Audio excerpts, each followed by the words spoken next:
परिवार की बात और किसी के भी हाथ नहीं, पर जो बीती है वो गुड्डन के साथ बीती, इसीलिए सजा देने का हक सिर्फ गुड्डन को है।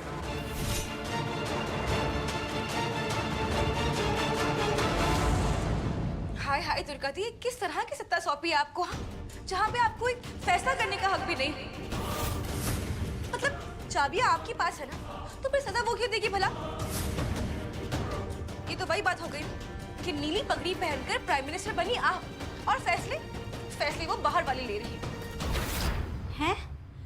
इसका क्या मतलब? अच्छा ठीक है, रहने दीजिए। खैर जो भी है, दुर्गा दी एक बात तो साफ है, 2 मिनट नहीं हुए और सब लोग ये भूल गए कि जो सारा सामान वापस आया है वो हमारी आदरणीय सासू माँ की वजह से ही गायब हुआ था। मतलब एक अपराधी ही दूसरे अपराधी को डांट रहा है, सजा दे रहा है। वाह, ये एजे को हो क्या गया है? मतलब कभी कभी वो हद करते हैं। हाँ, आपने देखा दी कितना गर्व कर रहे हो उस बुद्धन पर। कह रहे हैं कि अब सास वही है तो जिम्मेदारी भी वही निभाएगी। मतलब ये अच्छा, इतनी बड़ी गलती कर लो लेकिन फिर भी सबकी चहेती बनी रहती है वो। मैं ना आप लोगों को एक बात कह रही हूँ, जो वो दिखती है ना वैसे तो वो बिल्कुल भी नहीं। मतलब अब तो हर बार का ऐसा हो गया ना, अब चाहे काट पानी ले लो, दिवाली या करवा चौथ की पूजा, हर बार कुछ ना कुछ बड़ा घोटाला करती है, लेकिन फिर भी वो क्या बोलते हैं, सिर्फ सबकी फेवरेट बनी रहती है, पागल कहेगी। हाँ, एजे ने जो किया वो सही नहीं किया। लगता है अपनी जवान बीवी के मुंह में आकर एजे अपने सारे कर्तव्य भूल गए हैं। कोई बात नहीं, उन्हें उनके कर्तव्य मैं याद दिलाऊंगी। उन्हें अपनी बीवी के माया जाल से निकलकर इस परिवार का साथ देना ही होगा, और उसे मुमकिन मैं करूंगी।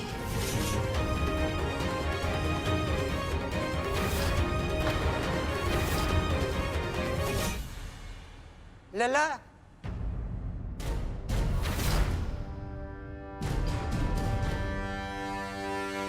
बेटा इसके हाथ से मंगलसूत्र ले और पहना दे इसे। क्यों? लाना था ना, ले आया, बाकी खुद ही पहन लेंगे। पहन तो ये लेगी, लेकिन मैं कहती हूँ कि तू इसे पहनाएगी। पहनाया तो था ना मैंने एक बार माँ, अब क्या हर बार मेरे हाथों से पहनेगी? देखिए माँ, आपकी बहू कोई बच्ची नहीं है कि अपने काम खुद ना कर सके। लला, ये मेरी बहू है, लेकिन तेरी भी तो कुछ लगती है ना। भूल गए तो याद दिला दूं। पत्नी है ये तेरी, अर्धांगिनी है ये तेरी। अग्नि के साथ फेरे लेते हुए 7 वचन तो दिए थे, उसे निभाना भी पड़ता है बेटा। तू इस मंगलसूत्र को काला धागा समझने की चाहे भूल कर रहा है, पर बेटा ये समझ ले कि बड़ी ताकत होती है इस मंगलसूत्र में। किन वचनों की बात कर रही हैं आप माँ? और कौन सी शादी? वो जो धोखे से की गई थी,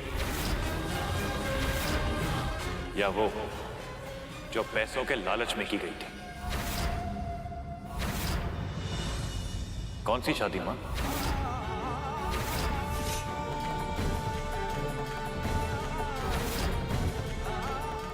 सही कह रहे हैं आप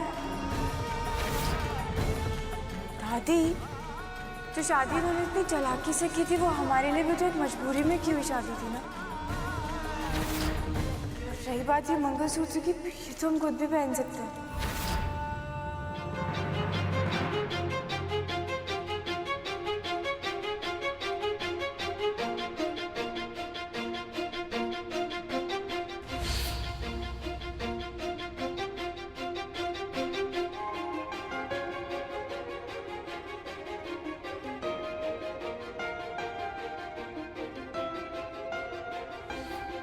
मेरे हाथों में ना तेरी लकीरें हैं, बहुत अलग सी अपनी तकदीरें। मेरा ज़मीन पे चलना, तेरा हवा सा उड़ना, हाँ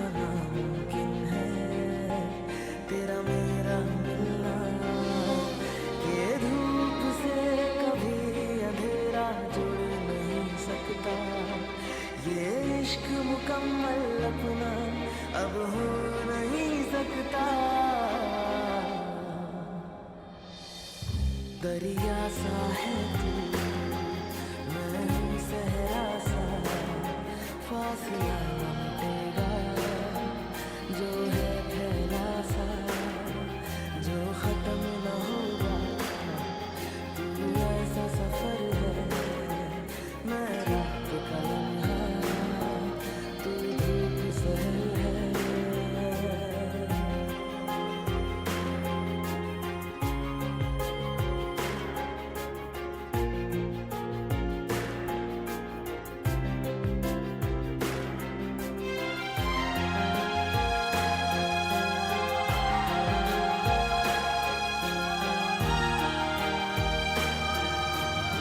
अगर इस शादी से इतनी ही समस्या है तो फिर क्यों बचाया था गुंडों से उसे?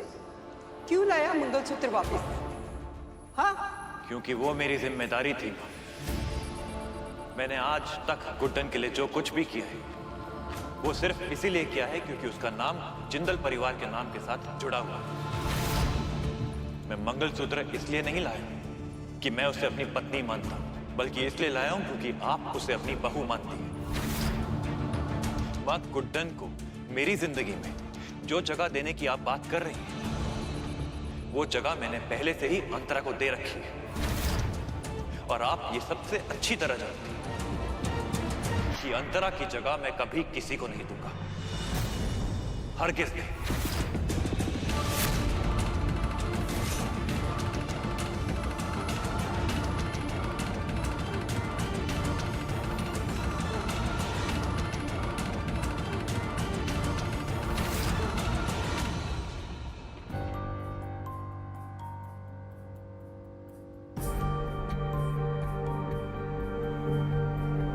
हे कान्हा, अब आप ही संभालो इन बच्चों को। मैं इन्हें कैसे समझाऊं कि ये रिश्ते जो है वो प्यार से निभाए जाते हैं, ना कि उनको अपनी जिम्मेदारी समझकर।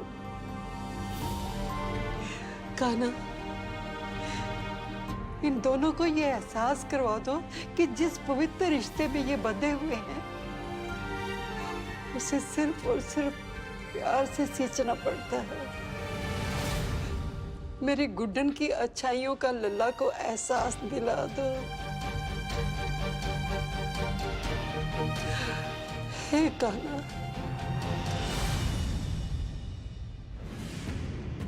हे भगवान, दादी को हो क्या गया है? अरे भगवान से कुछ और मांग लेती तो भगवान खुशी खुशी दे देते, पर जो चीज गुड्डन के पास है ही नहीं वो बेचारे भगवान देंगे कैसे? गुड्डन भी ना अजीब सा ही जादू फैला के रखा हुआ है, पूरा घर मुंह माया के जाल में फंसा हुआ है। चिंता मत करो सर, इस घर को संभालने का प्रण लिया है ना मैंने, तो अब गुड्डन के मोह जाल से मैं ही पर्दा उठाऊंगी। 7 फेरों का रिश्ता है ना गुड्डन और एजे का। अब मैं ये भी साबित करके रहूंगी कि गुड्डन ना तो एक अच्छी सास, ना एक अच्छी बहू और ना ही एक अच्छी पत्नी बनने के लायक है। और उसके लिए मुझे कुछ करने की जरूरत नहीं है। मैं बस गुड्डन की सच्चाई एजे और दादी के सामने लाकर रख दूंगी। उसके बाद खुद ही एजे गुड्डन को इस घर से बाहर निकाल देंगे।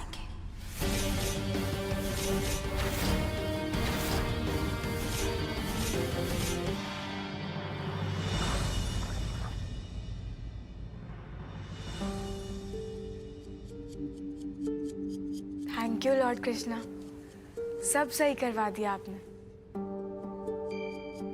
अब ये घर फाइनली वैसा ही दिखने लगा है जैसा पहले दिखता था।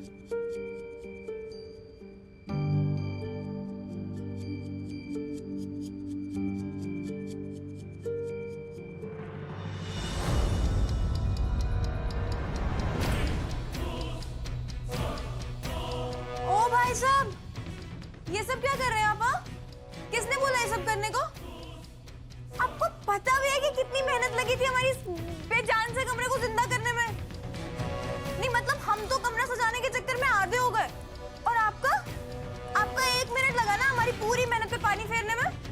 हटाइए ये सब, हटाइए ये सब। अब जैसा था इसको बिल्कुल ऐसे ही कर दीजिए। खबरदार, कोई कुछ नहीं हटाएगा।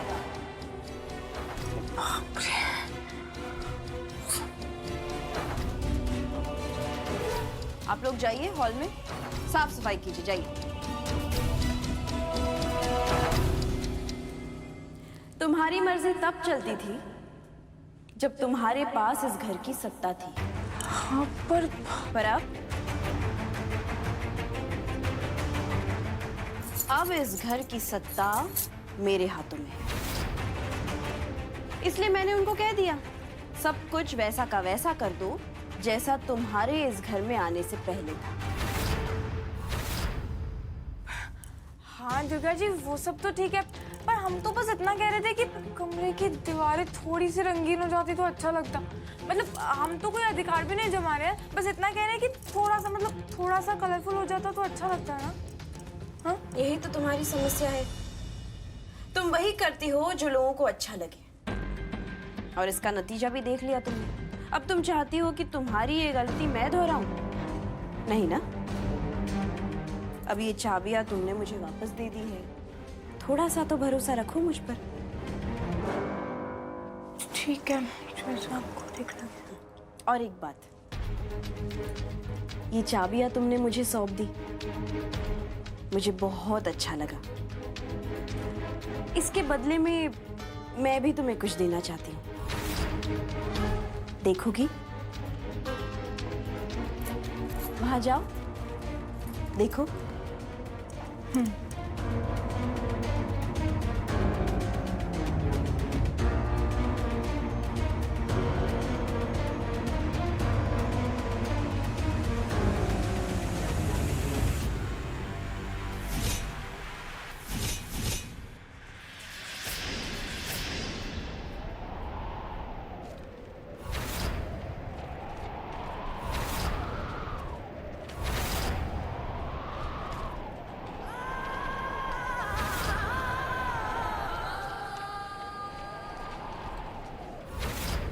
खोल अपनी आंखें और देख अपनी गलतियों की लिस्ट को। देख,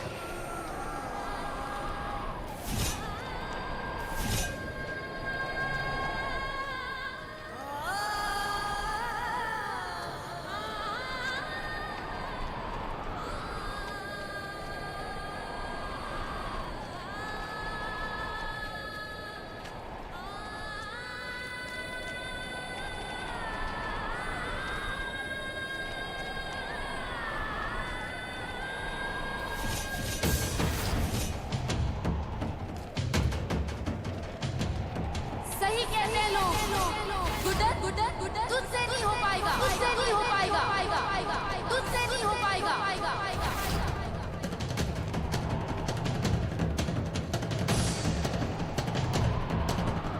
खोल अपनी आंखें और देख अपनी गलतियों की लिस्ट को।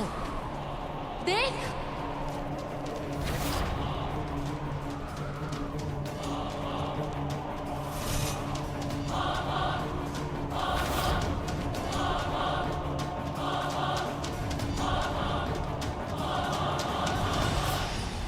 क्या हुआ? अपनी पहली माँ की तस्वीर देखकर ज्यादा आश्चर्य हो रहा है या अपनी गलतियां देखकर?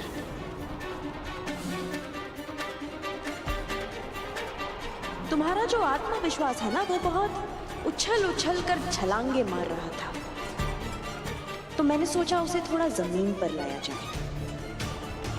इसलिए तो ये सारी पर्चियां लगाई है मैंने, ताकि तुम्हारी ये जो गलतफहमी है कि तुमसे सब कुछ हो पाएगा, तुम सब कर सकती हो, वो गलतफहमी दूर हो जाए।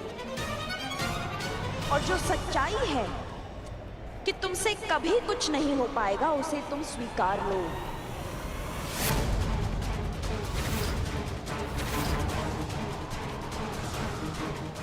क्या है ना गुड्डन, इंसान को थोड़ी बहुत गलतियां माफ होती हैं,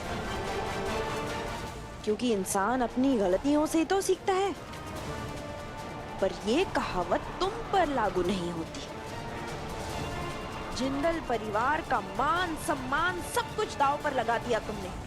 अब मैं तुम्हें और गलतियां नहीं करने दूंगी। तो चलो फिर कुछ पुरानी यादें ताजा करते हैं।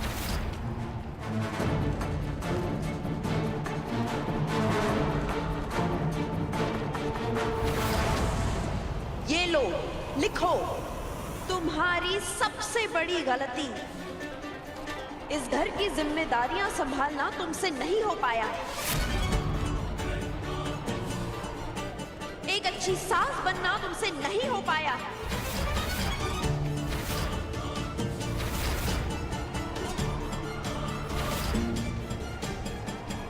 तू हमेशा की तरह लिख इस पर अपनी गलती और मांग माफी अपनी माँ से।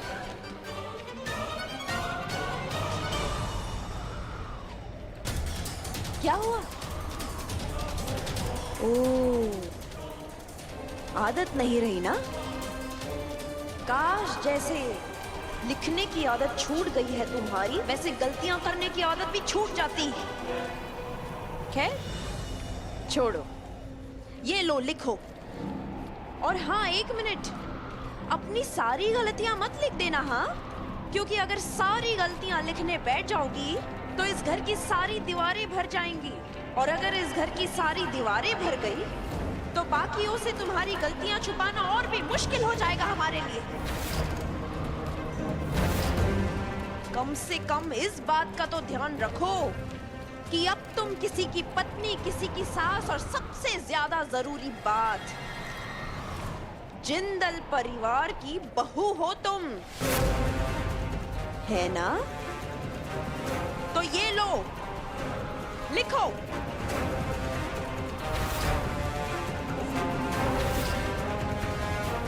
लिख।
शुक्र है दुर्गा बहू का।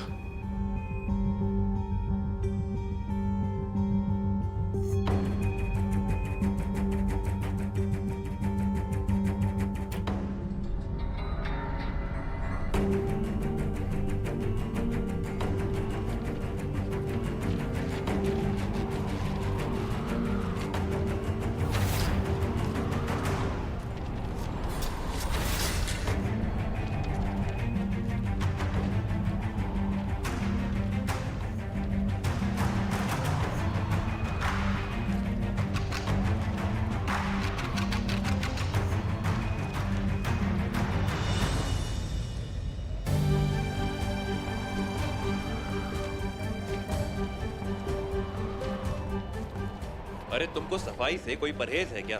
मतलब घर थोड़ा सा साफ दिखना शुरू होता नहीं है कि तुम फिर से गंदगी मचानी शुरू कर देती हो। ये सब क्या?